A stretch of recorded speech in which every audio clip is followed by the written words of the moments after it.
All right, so New York City, the city that never sleeps. But lately, it's been lit up by something you don't usually see in the concrete jungle. You're talking about the Northern Lights. Yeah, the Aurora Borealis, making an appearance right here in NYC.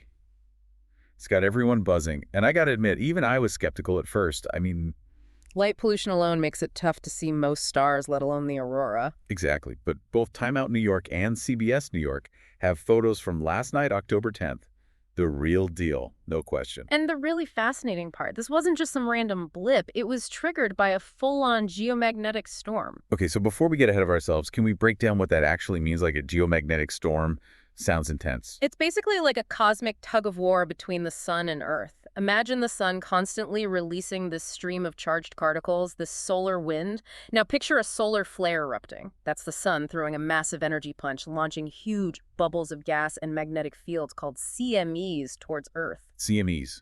Got it. Okay, so these CMEs slam into Earth's magnetic field, and then what? Think of it like two invisible forces clashing. It It's makes Earth's magnetic field lines go haywire, all that energy, sending those charged particles from the sun hurtling toward the poles. And that's what creates the light show we call the Northern Lights. Exactly, which is why it's usually only visible way up north. But CBS New York reported this storm is different. NOAA issued a G4 storm warning. That's their second highest level, strong enough to push the aurora much further south. So that explains why New Yorkers are catching a glimpse. This isn't just any aurora sighting. It's like the VIP experience, front row seats to this cosmic display. It really makes you realize what happens on the sun definitely doesn't stay on the sun. Right. It's kind of humbling to think we're at the mercy of these solar tantrums. And speaking of which, this G4 storm, Time Out New York, mentioned that people saw the lights over Central Park and the Upper West Side, even with all the city lights. Wow. Talk about a sight. And get this, they're saying tonight, October 11th, might be our second chance to catch the show because the storm is sticking around. It's not over yet. Before we dive into the best ways to see it, I have to ask this G4 storm.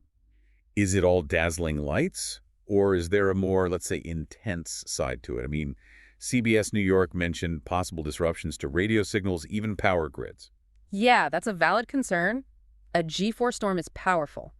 Imagine a magnet messing with a compass. Now picture that on a planetary scale. Okay, that's a visual. So we're talking potential disruptions to technology all because of a solar flare-up. So it's like the sun decided to spice things up a bit. Right. But before we get into those potential disruptions, let's zoom out geographically speaking. We actually pulled an article from the Colorado Sun for this one. Makes sense. Colorado's no stranger to the Northern Lights. Exactly. They're practically pros at catching these cosmic shows. Yeah. But even with Colorado's prime location, the Colorado Sun mentioned that tonight's aurora might be more subtle, like a gentle encore rather than a full-blown performance. These geomagnetic storms, they have their own rhythm. You know, they ebb and flow. Right. And the Colorado Sun did offer some good viewing tips, though. Dark skies, less light pollution, the drill. And if you can swing it higher, altitude is always a plus. Absolutely. Good advice for Colorado or even those hoping to catch a glimpse in Central Park tonight. Speaking of calm, remember those amazing colors we talked about? The Colorado Sun broke down the science behind those. It's all about the gases in our atmosphere, isn't it? Exactly, like a giant celestial harp. Each gas vibrates differently, creating those breathtaking colors. When those charged particles from the sun hit our atmosphere, they energize the gases. Each gas emits a specific color. Wait, so it's basically a massive chemistry experiment happening above our heads. In a way, Sure. yeah. And get this, oxygen makes that signature green we usually picture with the Northern Lights, and nitrogen that can create blues and purples. Wow. Okay, so we've got the sun playing conductor, the atmosphere is our orchestra, and the Northern Lights are the symphony. A pretty epic way to think about it. And here's where it gets even more mind-blowing. All of this, the auroras, the geomagnetic storms, it's all part of a bigger cycle, the sun's cycle. Okay, now you've got to explain that one. The sun cycle. What's that all about? Imagine it like a cosmic heartbeat. The sun goes through phases of high and low activity, and these cycles, they last roughly 11 years. 11 years. Wow, okay. And where are we in this cosmic heartbeat right now? We're in what's called solar maximum. The sun's at its most active, full of energy. So does that mean more chances to see the aurora Yeah, more often? exactly. The Colorado Sun pointed out that because we're in this solar maximum phase, we can expect more aurora activity, possibly up until 2026. All right, so a whole lot more cosmic light shows coming our way. But even with the promise of more auroras on the horizon, I think it's time we circle back to those potential impacts of these solar storms. As amazing as the aurora is, we can't forget about the flip side. I agree. It's all fun and games until the power goes out. Right. It's a good reminder that we're part of something much bigger than For ourselves. sure. It's like the universe is sending a postcard, beautiful on the front, with a little handle with care note on the back. Exactly. Awe and awareness, right? Just not just about pretty lights in the sky, then. Definitely not.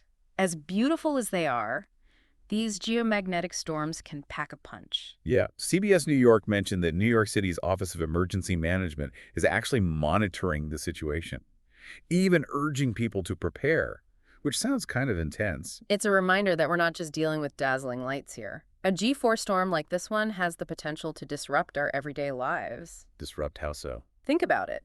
We rely on technology for practically everything these days. Power grids, communication systems, GPS.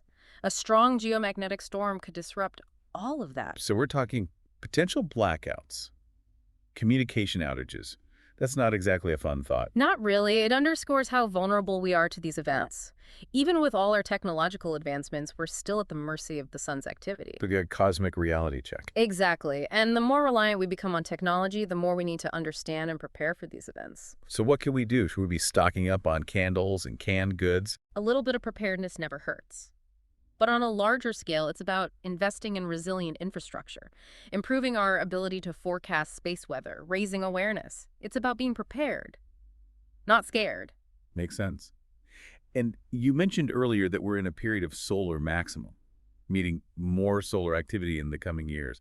Does that mean we should be bracing ourselves for more of these geomagnetic storms? It's definitely a possibility. The sun's going through a natural cycle, and right now, it's feeling pretty energetic. So these incredible auroras could become more common, even here in NYC. It's possible, but it also means we need to be aware of the potential consequences and take steps to minimize any disruptions. Right, because a few nights of celestial wonder are amazing, but not if it means our entire grid goes down. Exactly. It's about finding that balance, appreciating the beauty, respecting the power, and being prepared for whatever comes next. Well said. And on that note, I think it's time to wrap up this deep dive. We've covered a lot of ground tonight, from the science behind the northern lights to the potential impact of geomagnetic storms. But one thing's for sure, this has been an incredible reminder that we're part of something much bigger than ourselves. Absolutely, and that the universe is full of surprises, both beautiful and powerful. So to everyone listening, keep looking up, keep asking questions, and never lose your sense of wonder. Who knows what other cosmic marvels await? Thanks for joining us.